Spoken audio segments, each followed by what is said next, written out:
Queria convidar você a abrir a sua Bíblia para o livro de Efésios, capítulo de número 1. Eu vou ler com vocês o texto a partir do verso 3, e depois eu queria compartilhar com base nesse texto a palavra de Deus, tentando aplicar aos nossos corações aquilo que é muito importante. E como, bem disse a Marisa, a gente está nesse clima de Copa do Mundo. Aí eu falei, não, eu vou aproveitar esse primeiro domingo aí, depois da Copa, para a gente falar sobre esse tema. Por isso eu estou sugerindo para vocês esse tema da mensagem de hoje, que eu não vou conseguir terminar ela toda hoje, mas a gente vai começar a falar sobre isso. Escolhidos pela graça de Deus. Coloquei aí entre parênteses, convocados.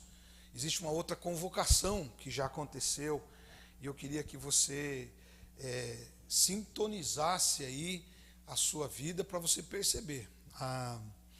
Eu não sei como é que você sentiu as convocações, também não sei quanto você se importa, Tem gente que nem liga com isso, Mas a maioria de nós é bem pitaqueiro. Eu estava observando, lá ontem, enquanto o jogo acontecia, lá na nossa célula, a gente estava assistindo como célula o jogo, e aí a gente tem as nossas opiniões, e a gente é pitaqueiro mesmo, a gente dá os pitacos lá, Eduardo?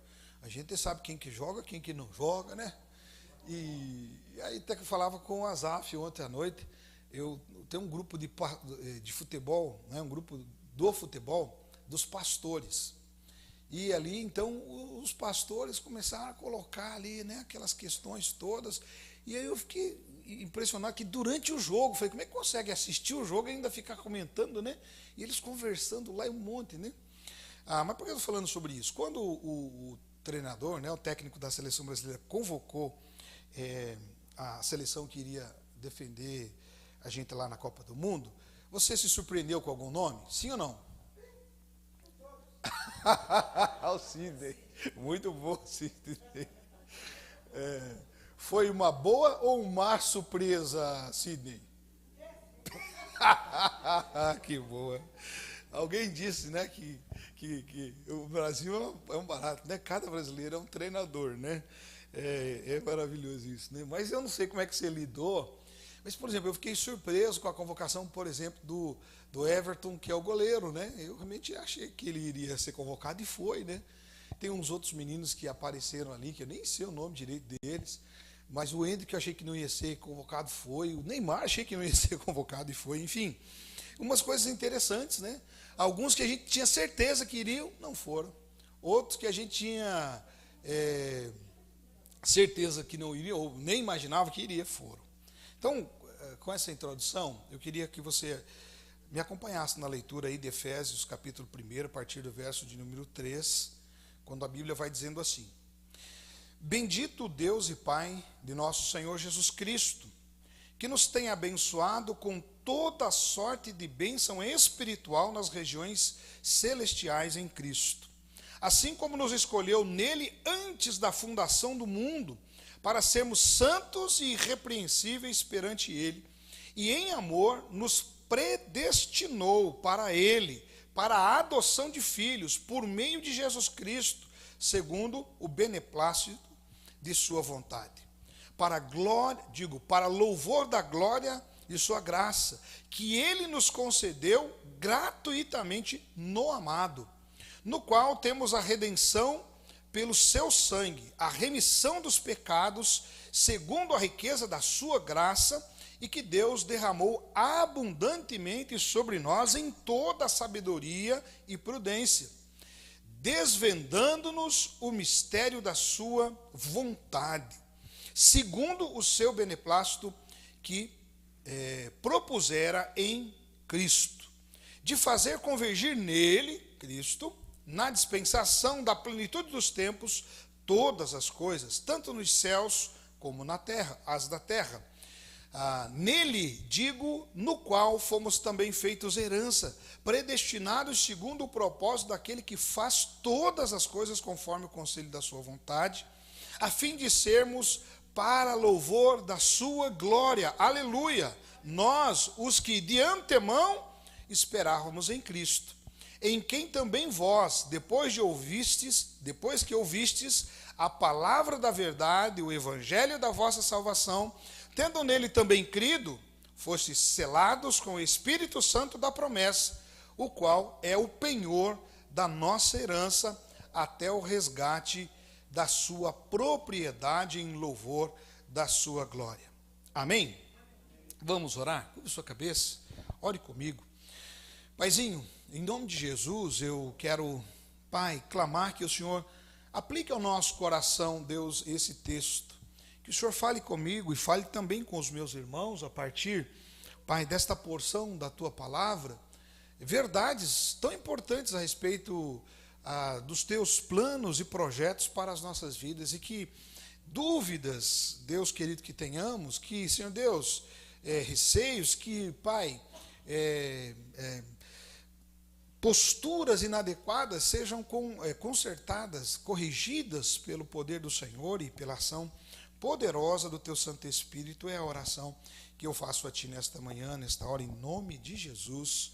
Amém e amém. Amém, gente? Muito bem, então vamos lá. Eu vou conseguir mudar aqui ou... Vai, então beleza. Então, a carta aos Efésios, ela é uma das mais profundas exposições da graça de Deus em toda a Escritura. Então, logo nesses primeiros versículos, o apóstolo Paulo, ele conduz a igreja a contemplar o plano eterno da salvação. A salvação é um projeto de Deus para nós, seres humanos.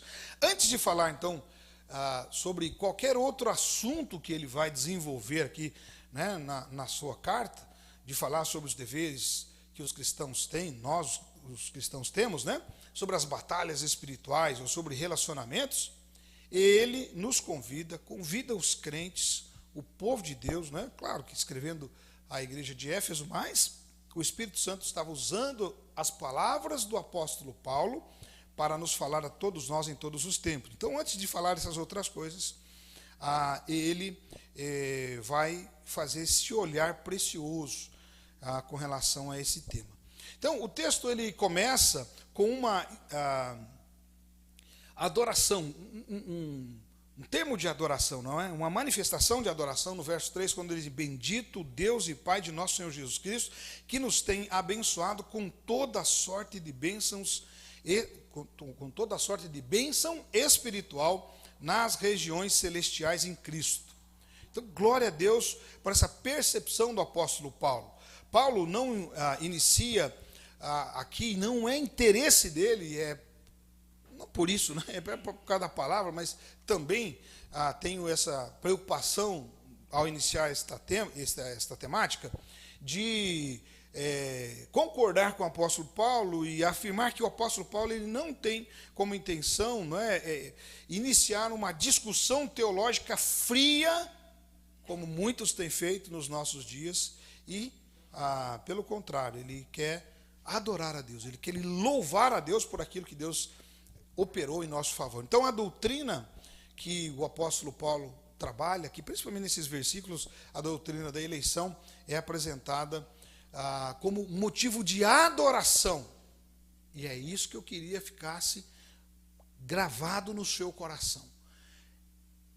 Se uma coisa precisa ser gerada no meu e no seu coração, quando a gente trata desse tema, eleição, é adoração. Eu e você precisamos adorar a Deus pelo fato de que um dia nós fomos convocados por Deus. Um dia nós fomos eleitos pelo Senhor para algo maravilhoso que eu e você não merecíamos. E é isso que eu queria que você ficasse atento. Então, ao meditarmos sobre esse texto e nesta porção especial, nós veremos que eu e você nós fomos escolhidos pela graça de Deus para viver a sua glória.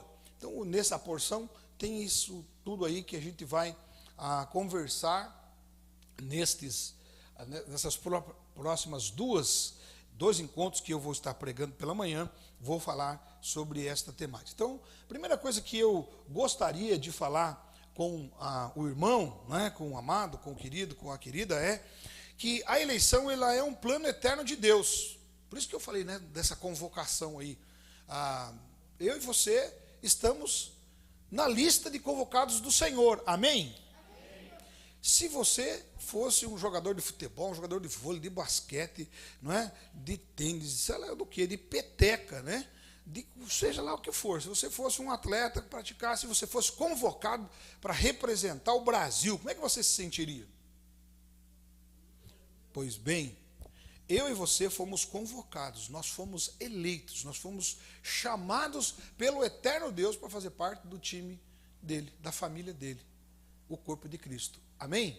Olha que privilégio. Então, a eleição é um plano eterno de Deus, isso eu e você precisamos entender. Verso 4, ele vai dizer assim: assim como nos escolheu nele antes da fundação do mundo.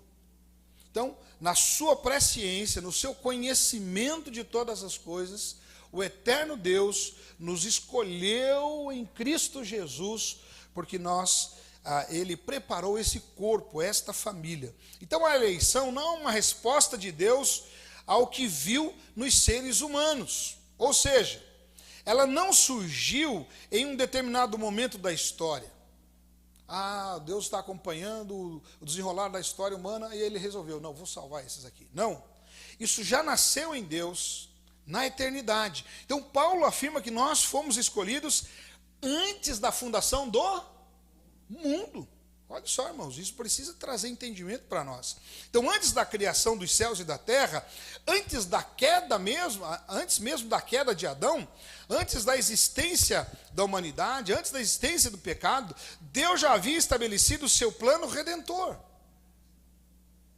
Deus já havia estabelecido o seu plano redentor. A salvação, então, não nasceu na necessidade humana, mas no coração eterno de Deus. Posso ouvir um amém? Não tem nada a ver comigo, com você. Então isso revela duas verdades muito importantes. Primeira delas, a salvação é obra da graça de Deus. Graça é o quê? O outro dia o Asaf foi perguntado no concílio, vamos ver quem aprendeu. Graça é? Muito bem, parabéns. Quem respondeu aí? Que coisa linda. Asaf, você deve um chocolate para a irmã. Ela aprendeu, está ouvindo isso aí, ó. Muito bem. Se fomos escolhidos antes de existir, então, irmãos, nada em nós poderia ser causa da escolha. Você entendeu? Por que a gente fica questionando os jogadores que o Ancelotti convocou? Porque a gente diz, não, isso aí não é bom o suficiente. Não, isso aí não está à altura. Mas nesta convocação, nesta eleição, eu queria que você soubesse de uma coisa. Nada há de mérito em mim e você. Amém? Muito bem. Não havia méritos em mim, em você, ou qualquer ser humano. Não havia obras ou qualidades pessoais que pudesse provocar Deus a nos convocar, nos eleger. Tudo procede da graça soberana de Deus. Misericórdia. Vou falar de novo. Tudo procede da graça soberana de Deus. Irmão, isso precisa ficar claro para a gente. Sabe por quê? Porque nós temos a tendência de achar que a gente merece. E grande parte das nossas desilusões é que a gente acha que a gente merece. E aí a gente fica esperando coisas, porque a gente acha que a gente, mas nós não merecemos. Você entendeu? Então, a primeira verdade é essa: a salvação é obra da graça. Segunda verdade, a salvação ela é segura. Misericórdia, gente. Vocês não vieram para cá hoje, não? A salvação é segura. Gente, abra seu entendimento, por favor. Aquilo que Deus planejou na eternidade não pode ser frustrado pelo tempo ou pelo ser humano. O Deus que planejou nossa redenção é o mesmo que a executa e a consumará. Tudo vem de Deus, tem a ver com Deus e nada comigo, contigo. Quando enfrentamos dúvidas e dificuldades, nós devemos lembrar que a nossa salvação está firmada em um decreto eterno de Deus. Então, irmãos, mais uma vez eu reafirmo. A salvação é obra a salvação é obra da graça, não é por mérito de ninguém. E a salvação ela é segura. Porque não é eu que estou construindo para merecer.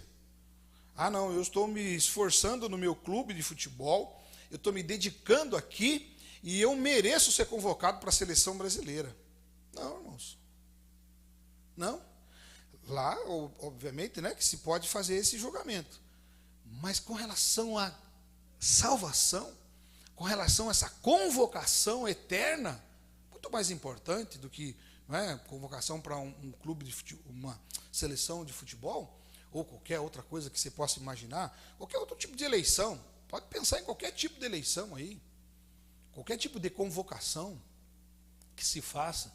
O que nós estamos falando é de algo muito mais excelente, tem a ver com o eterno. Amém? Então, meu irmão, não tem a ver comigo, não tem a ver contigo. Esta é a coisa primeira que eu e você precisamos entender. A eleição é um plano eterno de Deus. Muito bem. Mas a gente aprende nesse texto uma segunda verdade. A eleição tem Cristo como centro. Jesus é o nosso camisa 10, ele é o nosso craque. Você acha que o Neymar merece ser o camisa 10? Sim ou não? Viu? Que eu gostei, foi espontâneo. Sim, não. Qual é o melhor camisa 10 de todas as épocas do futebol?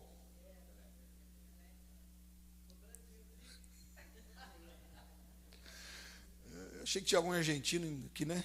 Infiltrado, eu estava esperando. Geralmente o camisa 10, ele significa aquela pessoa mais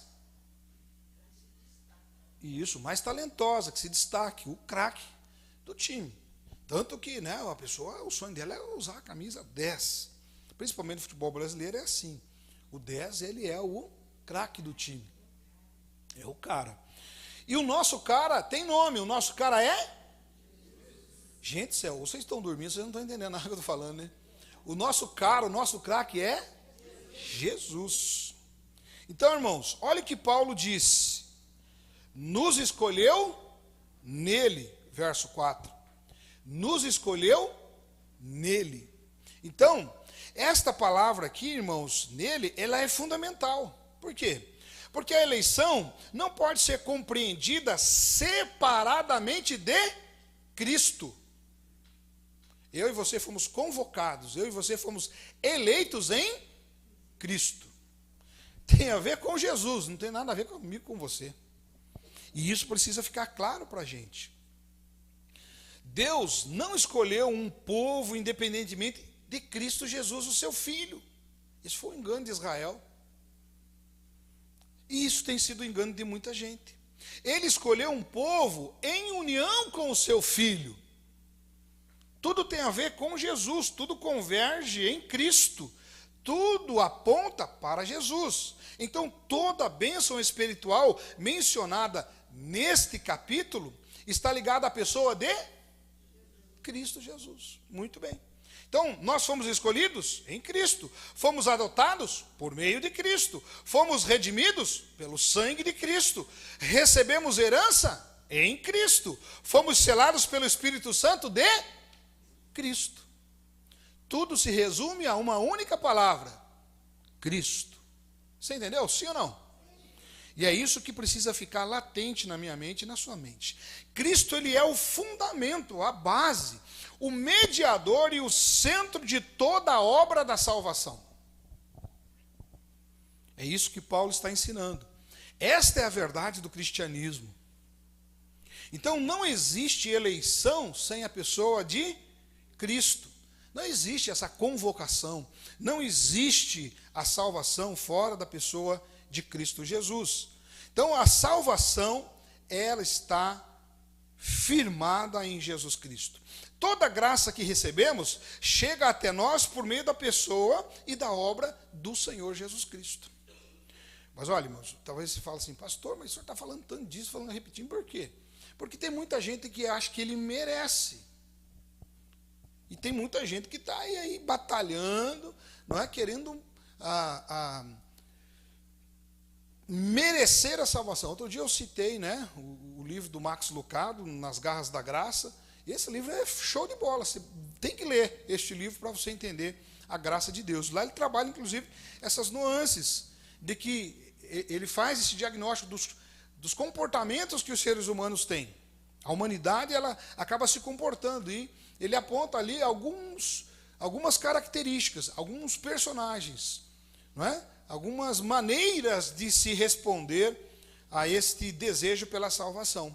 Mas uma coisa é muito importante, e você não podemos nos esquecer jamais, principalmente quando eu e você temos o acesso às Sagradas Escrituras, e Paulo, ele é categórico, ele é feliz, ele é iluminado pelo Espírito de Deus para escrever aquilo que escreveu. E aqui, de maneira especial, nesta porção que lemos de Efésios capítulo 1, não é? Ele vai falar sobre isso. Então, toda a graça que recebemos chega até nós por meio, e tão somente por meio da pessoa de Jesus Cristo, o Filho de Deus, nosso Senhor.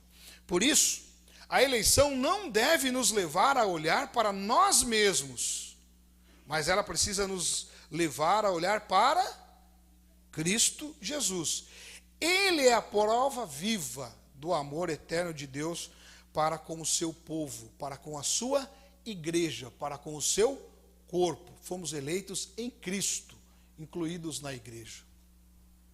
Só somos salvos porque pertencemos à igreja de Cristo, entendeu? Sim ou não? Jesus vem buscar a sua igreja. Se você faz parte da igreja, você sobe. Se você não faz parte, você...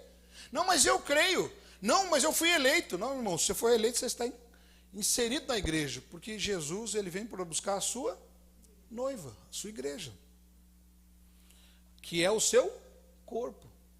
Então, ou você faz parte do corpo de Cristo, ou você não foi convocado, você não foi eleito. Então, a eleição, ela se dá pelo corpo de Cristo, porque é a extensão do próprio Cristo, e como falei, tem falado, a salvação chega até nós por conta do Senhor Jesus Cristo. Ele é a razão dessa eleição. Próxima verdade e última que vou abordar hoje: a eleição tem um propósito santo. A eleição tem um propósito santo. Olha só o que diz a outra expressão do verso 4. Para sermos santos e irrepreensíveis perante Ele. Então, muitas vezes as pessoas perguntam: por que Deus nos escolheu? Paulo responde claramente: Deus nos escolheu para a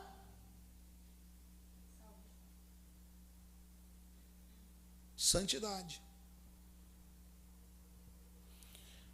Tanto é verdade que o autor aos Hebreus vai dizer que devemos buscar a paz com todos e a santificação, sem a qual ninguém verá sem o que a gente não verá a Deus? Sem a santificação.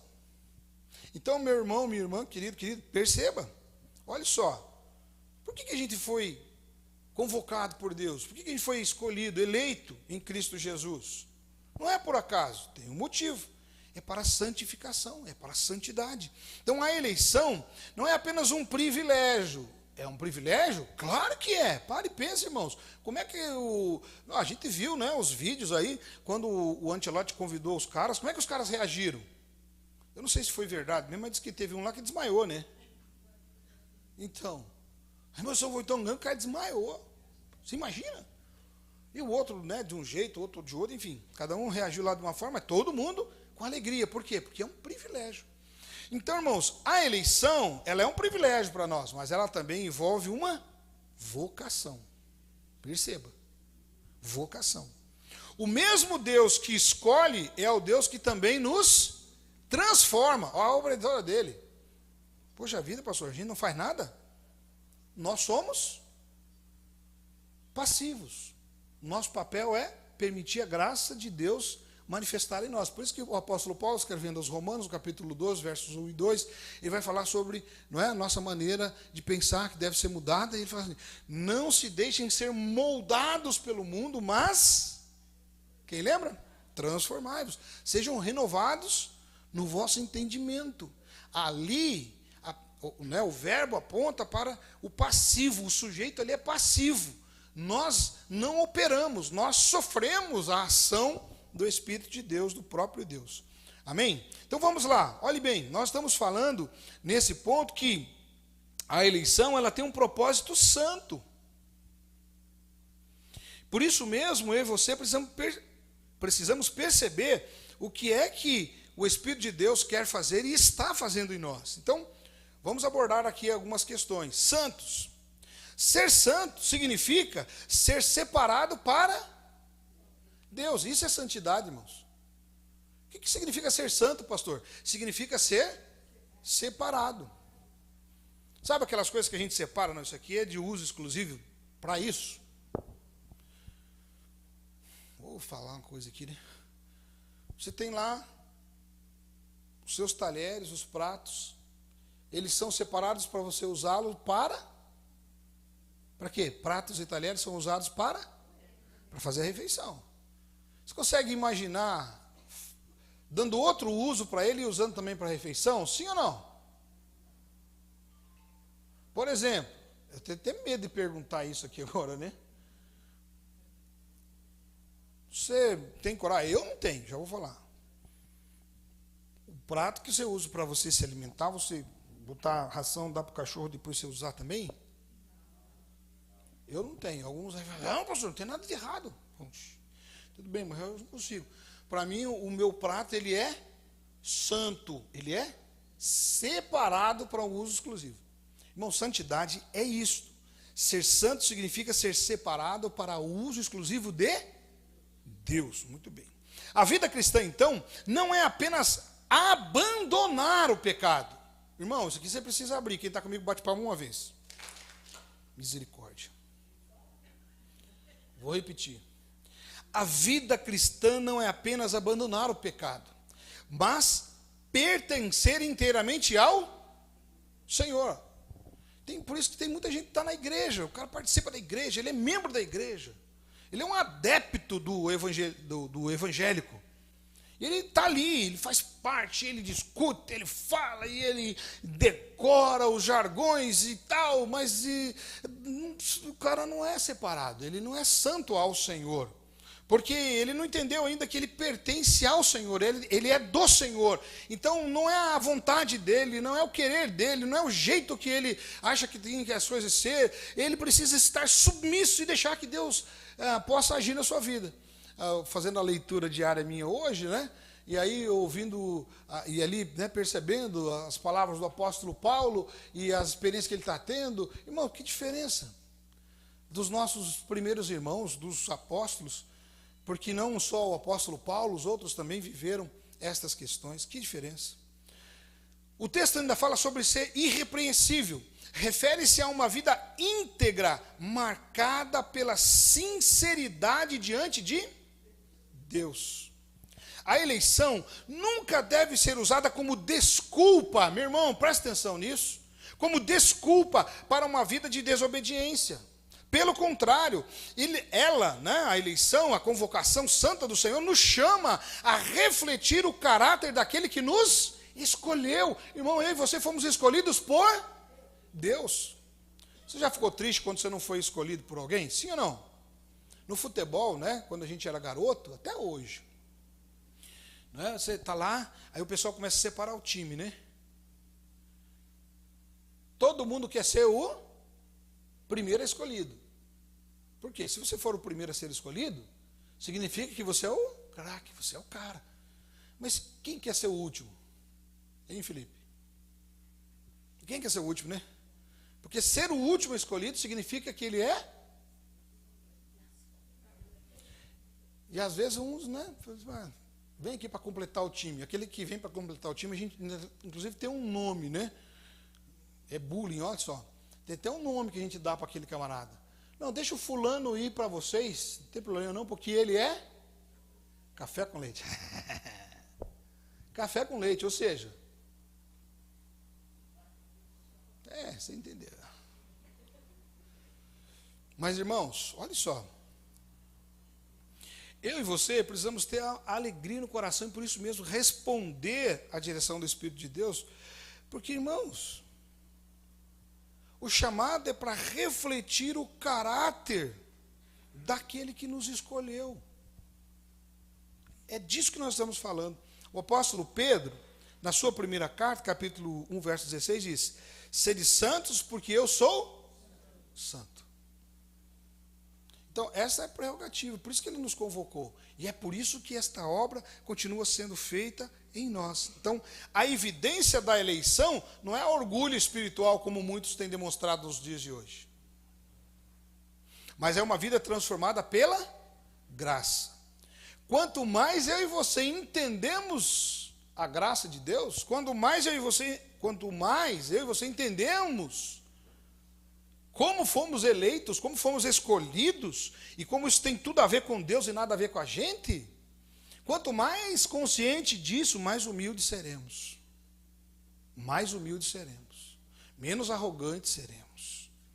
Então eu afirmo mais uma vez, a evidência da eleição não é orgulho espiritual, mas uma vida transformada pela graça de Deus. Amém? Queria orar com você, curva sua cabeça, enquanto os nossos irmãos já estão aqui, chegando aqui. Pai, nós te bendizemos pelo privilégio, Pai, que o Senhor nos deu, de nos convocar, Pai, de nos chamar para compor o teu time, Pai, para fazer parte da tua família, para fazer parte do teu corpo.